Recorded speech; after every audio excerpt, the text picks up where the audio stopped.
Hello and welcome again to Pathfinder. This is our economic series here और economic series का lecture number 21 ये है। इस series में आज हम फाइनेंस कमीशन की बात करेंगे, फाइनेंस कमीशन के बारे में चर्चा करेंगे। स्पेशली 15 जो फाइनेंस कमीशन है इसकी रिकमेंडेशन को भी देखेंगे।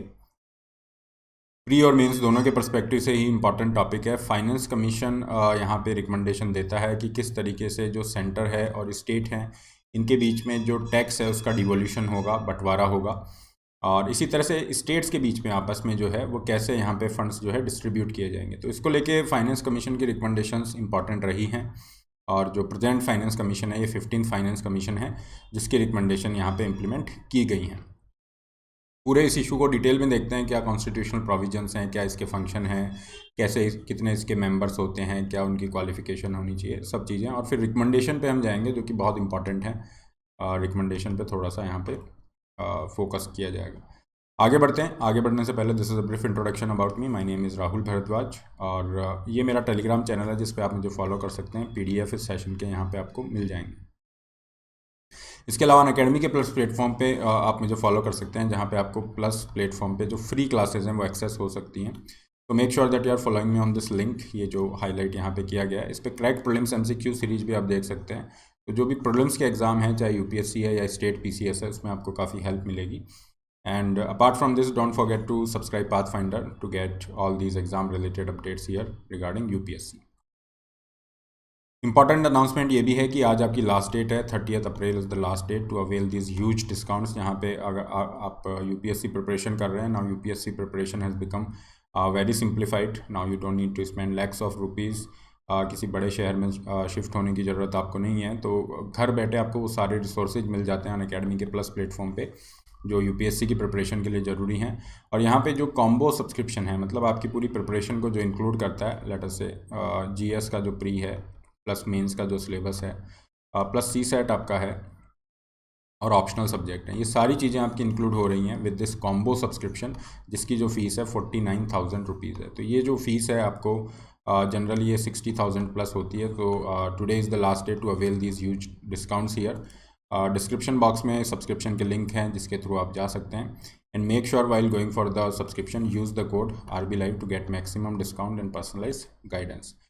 सब्सक्रिप्शन के साथ आपको ये प्रीलिम्स की बुकलेट्स भी प्राप्त होंगी। 10,000 प्लस MCQs हैं जो आपकी प्रैक्टिस और रिवीजन के लिए काफ़ी एफिशिएंट है। स्टार्ट करते हैं 15 फाइनेंस कमीशन के साथ में। और फाइनेंस कमीशन को अगर देखा जाए तो ये हमारा जो प्रेजेंट है ये 15 फाइनेंस कमीशन है। कॉन्स्टिट्यूट किया गया था 2017 में और इसकी जो रिकमेंडेशन है इनको इम्प्लीमेंट की जाने की बात थी कि 2000 यू हैव दैट 21 टू 25 के लिए ये इम्प्लीमेंट की जाएंगी। ठीक है, 2020 से आपके ये इम्प्लीमेंट यहाँ पे किए जाएंगे, लेकिन कोरोना की वजह से इसको शिफ्ट किया गया है और इस वजह से पहले 1 साल का इंटरिम पीरियड इन्होंने लिया, फिर 5 साल की रिकमेंडेशन दी है। तो अब ये 2026 तक इम्प्लीमेंटेशन इनका ये रहेगा। ओवरऑल अगर हम फाइनेंस कमीशन की बात करें तो कॉन्स्टिट्यूशन के आर्टिकल 280 के अंदर यहाँ पे मेंशन किया गया है, इसका जिक्र है। तो एक तरह की क्या होगी, कॉन्स्टिट्यूशनल बॉडी है, क्वासी जुडिशियल बॉडी रहेगी, क्योंकि काफ़ी सारे इस तरह के डिसीजन यहाँ पे लिए गए हैं, जैसे स्टेट्स के बीच में टैक्स का डिवोल्यूशन कैसे होगा, सेंटर स्टेट के बीच में टैक्स का बंटवारा है वो कैसे होगा। हर 5 साल के अंदर प्रेसिडेंट जो है यहाँ पे कॉन्स्टिट्यूट करते हैं फाइनेंस कमीशन को। और अगर हम देखेंगे तो जैसे पहला फाइनेंस कमीशन 1951 में कॉन्स्टिट्यूट किया गया under the chairmanship of KC Negi. You don't need to mug up all these names. हाँ, लेकिन लेटेस्ट आपको याद रखना है NK सिंह जो हैं, ये FRBM एक्ट की जो रिव्यू कमेटी थी वहाँ पे भी थे। उनकी अध्यक्षता में, उनकी चेयरमैनशिप में इसको कॉन्स्टिट्यूट किया गया 2017 में 15th फाइनेंस कमीशन को। और इसकी जो रिकमेंडेशन है उसकी बात हुई 2020 से 25 तक आपको इम्प्लीमेंट करनी है, लेकिन कोरोना की वजह से 20-21 वाला पीरियड अलग निकला तो 1 साल की रिपोर्ट इन्होंने दी। और अभी जो रिकमेंडेशन है 15 फाइनेंस कमीशन की 2021 से 26 के लिए इम्प्लीमेंट की जा रही है।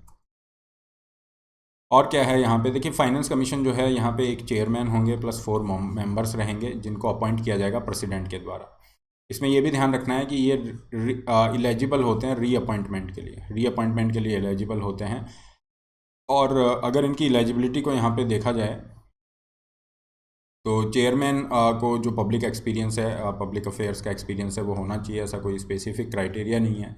बाकी जो 4 मेंबर्स हैं उनके लिए यहाँ पे रिक्वायरमेंट मेंशन की गई है। एक रहेंगे जज ऑफ हाई कोर्ट और 1 qualified to be appointed as a जज of high court.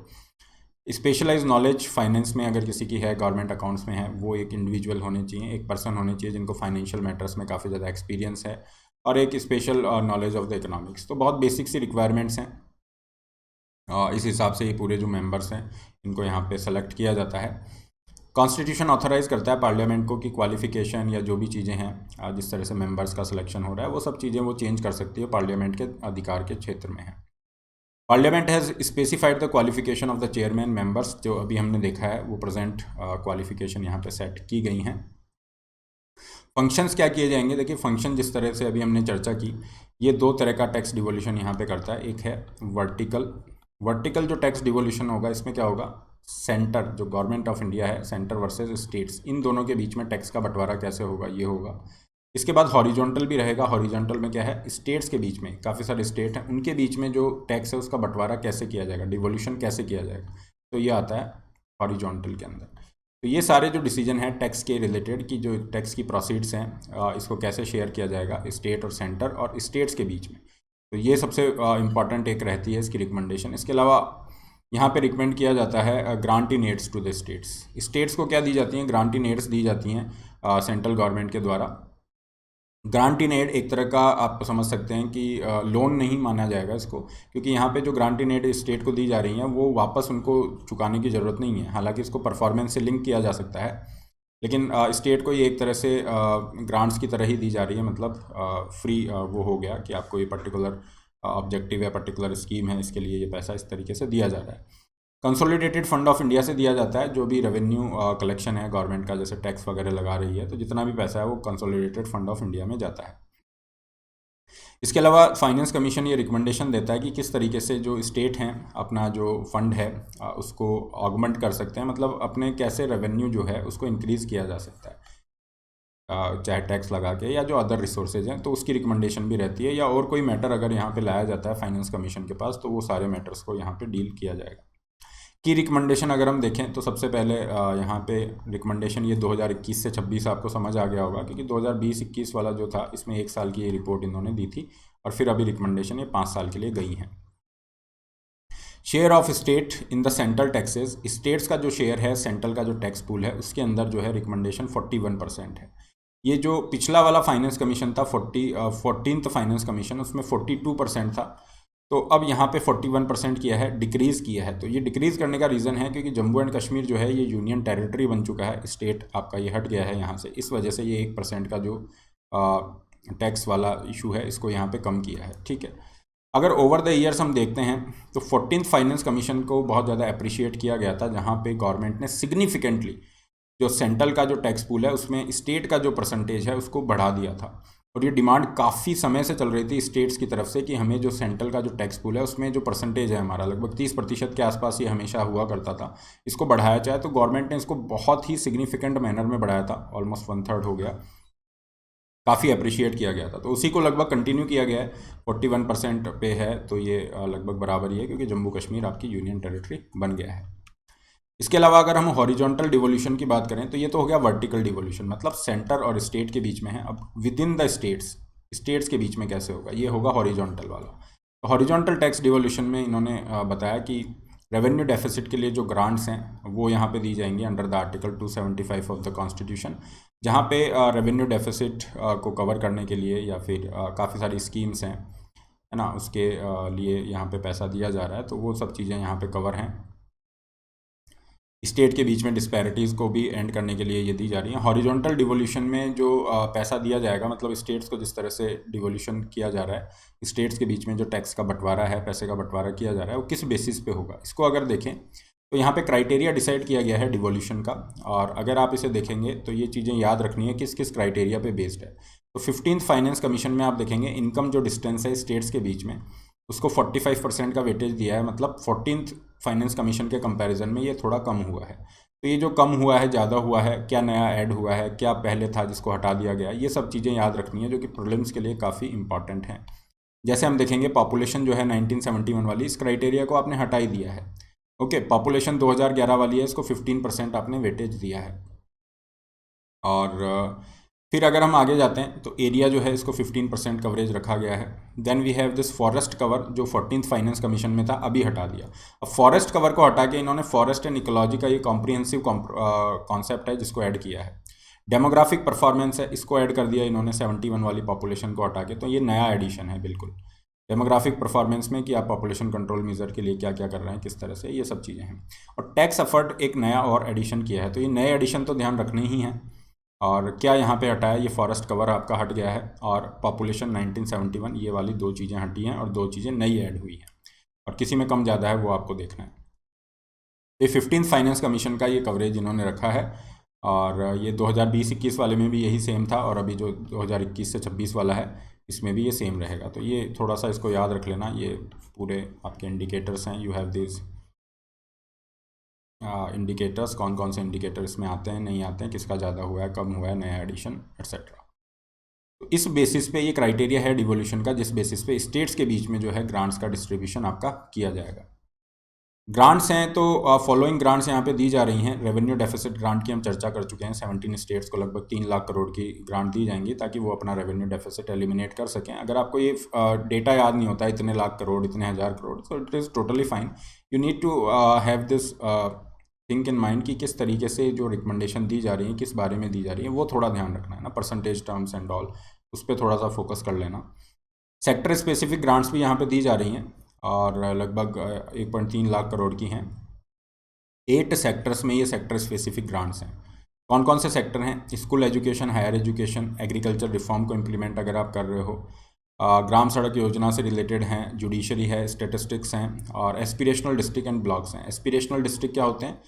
Under the aspirational district programme the government of India ने क्या किया है, आउट ऑफ दो 740 something districts are there in the India, इनमें से लगभग 100 के आसपास, 100 से 114 के आसपास ऐसे डिस्ट्रिक्ट्स हैं जो जिनमें डेवलपमेंट सबसे कम है, सबसे पिछड़े हुए डिस्ट्रिक्ट हैं, उनको एस्पिरेशनल डिस्ट्रिक्ट प्रोग्राम में लाया गया ताकि इनके ऊपर डेवलपमेंट फोकस करके एक प्रायोरिटी बेसिस पे डेवलपमेंट किया जा सके। तो उनको यहाँ पे एस्पिरेशनल डिस्ट्रिक्ट्स लिखा गया है। काफ़ी सारा जो पोर्शन है इन ग्रांट्स का परफॉर्मेंस से लिंक किया गया है, जो कि अच्छी बात है क्योंकि गवर्नमेंट को अगर यहाँ पे ग्रांट्स दी जा रही हैं, स्टेट गवर्नमेंट को, तो गवर्नमेंट यहाँ पे सेंट्रल गवर्नमेंट चेक कर सकती है कि किस तरह से परफॉर्मेंस जो है लिंक हो रही है। स्टेट स्पेसिफिक ग्रांट्स भी हैं और ये दी जाएंगी स्टेट्स को जो कुछ डेवलपमेंट चैलेंजेस फेस कर रहे हैं, जैसे स्टेट की सोशल नीड है, उनका गवर्नेंस इंफ्रास्ट्रक्चर बेसिस पे, वाटर सैनिटेशन पे, प्रिजर्वेशन ऑफ कल्चरल हिस्टोरियन जो हिस्टोरिकल मॉन्यूमेंट्स है, फिजिकल इंफ्रास्ट्रक्चर, टूरिज़्म, इन एरियाज़ के अंदर कुछ स्टेट्स को अलग से स्टेट स्पेसिफिक ग्रांट दी जाएगी। और कमीशन ने इसके लिए हाई कमेटी लेवल कमेटी बनाने का भी मेंशन किया है, जो कि मॉनिटर कर सकती है कि कौन कौन से एरिया में किस किस स्टेट को किस बेसिस पे दी जा रही है। तो ये तो हमने देखा, लेकिन इसके अलावा और बहुत सारे इश्यूज़ हैं। हमने देखा वर्टिकल हॉरिजॉन्टल टैक्स डिवोल्यूशन कैसे किया है, इसके अलावा और बहुत सारे इश्यूज़ हैं जिनको 15th फाइनेंस कमीशन यहाँ पे डील कर रहा है। जैसे लोकल गवर्नमेंट को जो ग्रांट्स दी जा रही हैं, डिजास्टर मैनेजमेंट के लिए ग्रांट्स हैं, डिफेंस इंटरनल सिक्योरिटी के लिए आपने अलग से फंड बनाया है, जो बहुत अच्छी बात है। तो ये एक एक करके इन सबको भी देख लेते हैं। लोकल बॉडीज़ को जो ग्रांट्स दी जा रही है, मतलब पंचायत लेवल पे हैं, चाहे वो विलेज है, ब्लॉक है, डिस्ट्रिक्ट लेवल पे, हर लेवल पे ये जो है ग्रांट्स अवेलेबल कराई जाएंगी। एंड अगेन परफॉर्मेंस इससे लिंक किया गया, परफॉर्मेंस लिंक किया गया, जो अच्छी बात है। Other than health grants, it will be distributed among the state based on the population area, इनके बेसिस पे आपका रहेगा। तो दिस इज़ द थिंग। इसके अलावा डिज़ास्टर रिस्क मैनेजमेंट के लिए ग्रांट्स दी गई हैं और सेंटर स्टेट यहाँ पे जो फंड में कंट्रीब्यूट करेंगे वो होगा जनरली 90 और इन जनरल 75-25 है, लेकिन जो हिल स्टेट्स हैं या फिर जैसे हिमालयन स्टेट हैं या नॉर्थ ईस्टर्न स्टेट है, उसमें 90-10 होगा। सेंट्रल गवर्नमेंट 90% फंड कंट्रीब्यूट करेगी और स्टेट 10%। बाकी जो सारे स्टेट्स हैं नॉर्मल, उनके लिए 75% सेंट्रल गवर्नमेंट कर रही है। फिस्कल रोड मैप बनाया गया, इसका क्या मतलब है कि गवर्नमेंट कैसे अपना जो फिस्कल्स हैं या जो डेफिसिट है, घाटा है, उसको कंट्रोल कर सकती है। तो एक तो हमने FRBM एक्ट में देखा था किस तरह से उस पूरे एक्ट को बनाया गया। इसी तरह की कुछ रिकमेंडेशन फाइनेंस कमीशन भी यहाँ पे देता है, क्योंकि देखिए फाइनेंस कमीशन बहुत डिटेल्ड ये स्टडी रहती है। हर स्टेट को ये अलग से रिपोर्ट के अंदर रहता है कि हर स्टेट की क्या पॉजिटिव नेगेटिव है, इस स्टेट की स्ट्रेंथ क्या है, इसने कितना बोरो कर सकता है, फ्यूचर में क्या एस्पेक्ट होगा, ये सारी चीज़ें। तो ये रिपोर्ट यहाँ पे तब भी चर्चा में थी जब अभी आपने देखा होगा कि सब्सिडी को लेकर कुछ इश्यूज़ चल रहे हैं ना। पंजाब के अंदर इलेक्ट्रिसिटी पे सब्सिडी दी गई है, तो यहाँ पे एक आर्टिकल था, लास्ट वीक आर्टिकल था, खुद NK सिंह ने ही लिखा था जो कि चेयरमैन हैं यहाँ पे 15th फाइनेंस कमीशन के, उनकी तरफ से आर्टिकल था जो ये बता रहा था कि जो फ्री बीज दी जा रही हैं, फ्री इलेक्ट्रिसिटी एंड ऑल, वो कैसे जो फिजिकल आपकी हेल्थ है स्टेट की उसको नुकसान पहुँचा सकती हैं। तो उस सब चीज़ों पे था वो डिबेट डेफिनेटली स्टार्ट हो रही है, क्योंकि जिस तरह की सिचुएशन श्रीलंका और वहाँ पे बनी हुई है पाकिस्तान में, उसको लेके तो फिजिकल रोड मैप भी इन्होंने दिया है। डिटेल स्टडी रहती है इनकी, हर स्टेट को आइडेंटिफाई करते हैं। यहाँ पे कहा गया है कि सेंट्रल गवर्नमेंट के जो फिजिकल डेफिसिट हैं या जो टोटल कर्जा है यहाँ पे, उसको नीचे लाने की ज़रूरत है। 4% ऑफ द जीडीपी, ये लगभग 6% के आसपास अभी चल रहा है, 6.4 पे हम टारगेट कर रहे हैं। स्टेट गवर्नमेंट के लिए भी फिजिकल डेफिसिट की लिमिट रखी गई है 4%, 21-22 में, फिर 3.5%, 3%, ऐसा करके ये धीरे धीरे नीचे लाने का प्रयास किया जाना चाहिए। So this is the thing. अगर स्टेट यहाँ पे जो भी इनकी बोरोइंग लिमिट है ना, बोरोइंग लिमिट फिक्स की हुई है, तो ये बोरोइंग लिमिट का यूटिलाइजेशन नहीं कर सकते हैं, तो सब्सिक्वेंट ईयर्स के अंदर उसका यूटिलाइजेशन किया जा सकता है।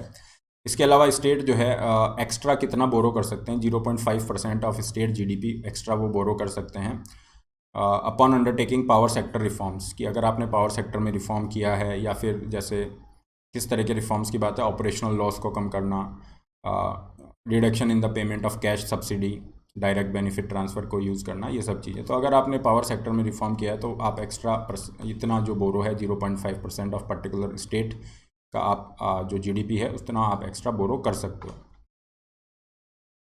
यहाँ पे ये कहा जा रहा है, फाइनेंस कमीशन ये कह रहा है कि हमने जो रिकमेंडेशन दी है आपको फिजिकल डेफिसिट और ये कम करने के लिए, तो इससे आप जो अपनी लायबिलिटीज़ है उसको कम कर सकते हैं। अभी हम देखेंगे लगभग 62.9% ऑफ जीडीपी तो सेंट्रल गवर्नमेंट का है, स्टेट का भी जो है काफ़ी ज़्यादा है, अराउंड 33% है, तो इसको कम किया जा सकता है ना। जीडीपी डेट टू जीडीपी जो रेशो है उसको कम किया जा सकता है बाय फॉलोइंग दिस रिकमेंडेशंस।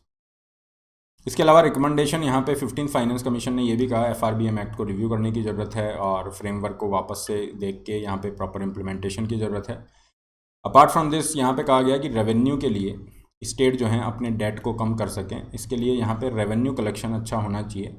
तो जो टैक्स लिया जा रहा है ना, तो अभी जो सैलरीड पर्सन है उनके लिए तो टैक्स आराम से हो जाता है, और बहुत सारे ऐसे एवेन्यूज़ हैं जहाँ पे टैक्स लगना चाहिए लेकिन टैक्स नहीं मिल पाता है। तो गवर्नमेंट चाह रही है कि जो सोर्स होता है वहीं पे टैक्स को कट कर दिया जाए, है ना, या तो टैक्स डिडक्शन हो जाए सोर्स पे या टैक्स का कलेक्शन हो जाए सोर्स पे, जिससे क्या होगा, टैक्स हमारा जो बेस है ये क्या होगा, एक्सपेंड होगा। टैक्स बेस मतलब जिस वैल्यू पे, जिस अमाउंट पे टैक्स लग रहा है। तो एक बहुत अच्छा रिकमेंडेशन यहाँ पे। इसके अलावा ये कह रहे हैं 15th फाइनेंस कमीशन की जो अनटैप्ड पोटेंशियल है स्टेट्स के लिए उसको टैप करने की ज़रूरत है। जैसे कि स्टाम्प ड्यूटी रजिस्ट्रेशन फ़ीस है जहाँ पे काफ़ी ज़्यादा स्कोप है, आप उसके लिए जा सकते हैं। प्रॉपर्टी वैल्यूएशन करके प्रॉपर्टी टैक्स, और इसके ऊपर भी डेफिनेटली स्टेट्स जो हैं अपना रेवेन्यू कलेक्शन बढ़ा सकते हैं। जीएसटी को लेके एक सबसे बड़ा मुद्दा जो उठाया गया वो यही है कि इन्वर्टेड ड्यूटी स्ट्रक्चर है। इन्वर्टेड ड्यूटी स्ट्रक्चर के केस में क्या होता है, मान लीजिए आप कोई प्रोडक्ट बना रहे हैं, लेट अस से ये है आपका फाइनल प्रोडक्ट है, हम मान लेते हैं टायर इज़ देयर, है ना, या फिर जो भी है, तो ये फाइनल प्रोडक्ट है। इस पे जो लगने वाला टैक्स है जीएसटी है वो तो है कम, लेट अस से कि यहाँ पे जीएसटी लग रहा है 5%, और जो इसके इनपुट्स हैं वहाँ पे लग रहा है जीएसटी ज़्यादा, वहाँ पे टैक्स रेट है ज़्यादा, लेट अस से 18% है, 12% है, वट। तो इन्वर्टेड ड्यूटी स्ट्रक्चर में क्या होता है, आपके इनपुट पे टैक्स ज़्यादा लगता है in comparison to final product. तो इसको सही करने की ज़रूरत है, और ये कह रहे हैं कि रैशनलाइज करना होगा टैक्स रेट्स जो बहुत ज़्यादा बनी हुई है, उसको कम करने की चर्चा चल रही है। हालांकि ये पूरा एक अल टुगेदर अलग मैटर है जिसमें जीएसटी काउंसिल जो है वही डिसीजन ले सकती है। यहाँ पे केवल रिकमेंडेशन ही दिया है 15th फाइनेंस कमीशन ने। कुछ फाइनेंशियल मैनेजमेंट प्रैक्टिसेस पे ये फोकस कर रहे हैं और कह रहे हैं कि एक अलग से स्टेट्स के या जो सेंट्रल गवर्नमेंट के रिकॉर्ड्स हैं उनको देखने के लिए, मॉनिटर करने के लिए, अच्छी अकाउंटिंग प्रैक्टिसेस लाने के लिए, एक्यूरेसी, ट्रांसपेरेंसी लाने के लिए, कंसिस्टेंसी लाने के लिए एक अलग से क्यों ना इंडिपेंडेंट फिस्कल काउंसिल बना दी जाए। ये केवल एडवाइजरी रोल इसका रहेगा, और यहाँ पे चीज़ों के अंदर ट्रांसपेरेंसी रहेगी कि कितना कर्जा ले रहे हैं, जो आपके अप्रूव्ड वेज हैं वहीं से कर्जा लिया जा रहा है या नहीं लिया जा रहा है, ये सब चीज़ें। तो ये एक अलग रिकमेंडेशन इन्होंने दिया है।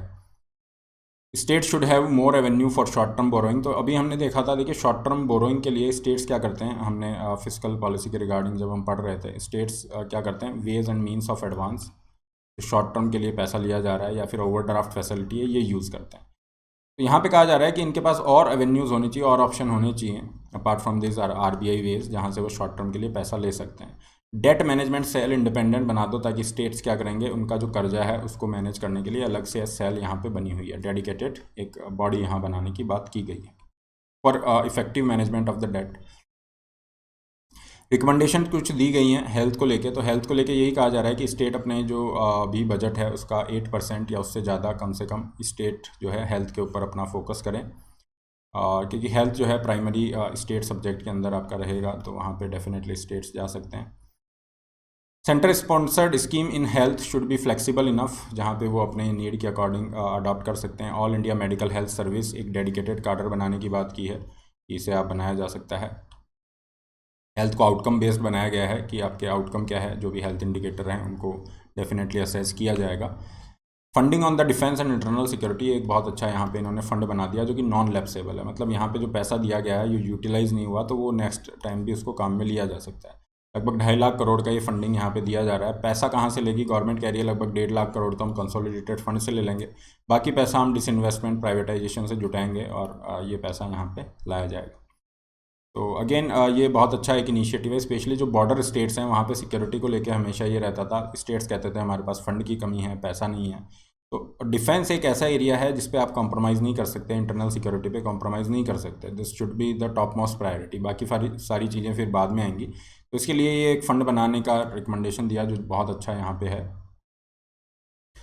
मॉडर्नाइज होगा पूरा इंफ्रास्ट्रक्चर। फिर हमारे पास है सेंट्रल स्पॉन्सर्ड स्कीम, तो यहाँ पे ये रिकमेंडेशन दी जा रही है कि काफ़ी सारी सेंट्रल स्पॉन्सर्ड स्कीम्स ऐसी हैं जहाँ पे जिनकी यूटिलिटी जो है अब नहीं रह गई है ना, यूटिलिटी वो नहीं रह गई है, तो वहाँ से क्या हम उनको हटा सकते हैं, डिसकंटिन्यू कर सकते हैं, ये सब चीज़ें देखने वाली बात है। और इसके लिए थर्ड पार्टी वैल्यूएशन इंश्योर किया गया है, वो रिकमेंडेशन देगा, ताकि पूरा जो फंडिंग पैटर्न है उसको और ज़्यादा ट्रांसपेरेंट बनाया जा सकता है, effective utilisation of the money ensure किया जा सकता है।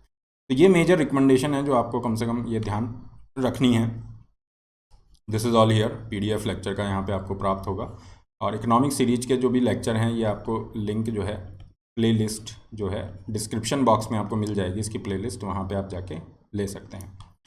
इसके अलावा अनअकैडमी से आप जुड़ सकते हैं, क्योंकि अब UPSC की प्रिपरेशन करना बड़ा आसान हो गया है। You don't need to go to big cities, you don't need to spend lakhs of rupees. UPSC preparation has become very simplified with the help of Unacademy plus platform, जहाँ पे आपको daily live classes, doubt solving sessions हैं, complete study material आपको मिलता है, printed form के अंदर notes मिलते हैं, आंसर राइटिंग रिसोर्सेज हैं, और टेस्ट सीरीज आपको यहाँ पे मिल जाती है, बुकलेट्स आपको ये दी जा रही हैं अभी।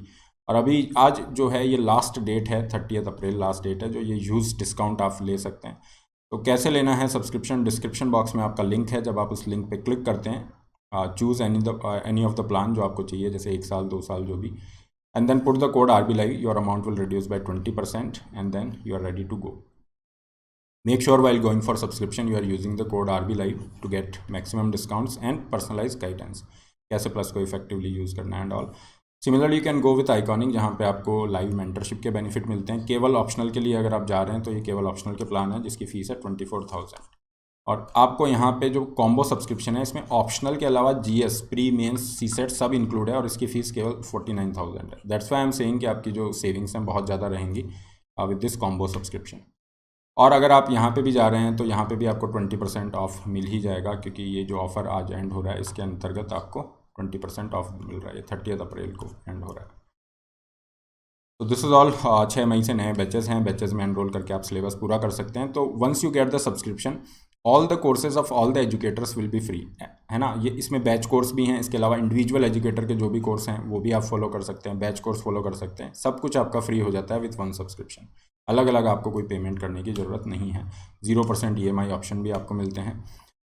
कल आपका संडे को definitely you have this CSE combat free scholarship test है, जिसको आप एनरोल कर सकते हैं, डिस्क्रिप्शन बॉक्स में लिंक है। अपनी प्रिपरेशन को भी चेक कर सकते हैं, काफ़ी सारी स्कॉलरशिप्स जीत सकते हैं। पाथफाइंडर की करंट अफेयर जो टेस्ट सीरीज है, ये हर सैटरडे शाम को 5 बजे है, इसमें भी आप एनरोल कर सकते हैं। तो this is all, don't forget to like share subscribe. All the best, have a great day.